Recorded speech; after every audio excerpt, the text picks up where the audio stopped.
Hi team, this is your Unit 7 Lesson 11. Today our skill is finding missing side lengths of a rectilinear shape. So I can find a missing side length. It's just find a missing side length of a rectilinear shape. Application is decomposing rectilinear shapes, identifying opposite sides, creating equations. Creating equations that match this part-part, whole part-part nature. And this is actually a really fun lesson. Today they only need to figure out the unknown side lengths. So I'm gonna model one for you. I did a lot of work when I was playing with this. So this first one, I'm asking myself first, how can I partition this shape? Remember, our skill is finding opposite side lengths.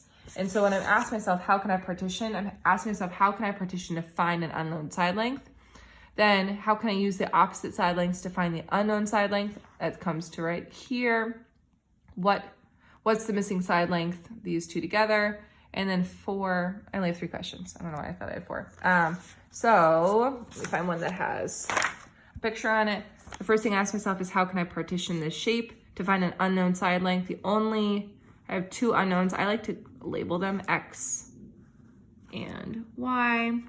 If I want to find Y right here, I know that opposite side lengths are equal.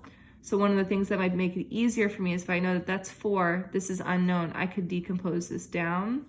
If this is 4 plus what gives me 6, 2, this becomes 2.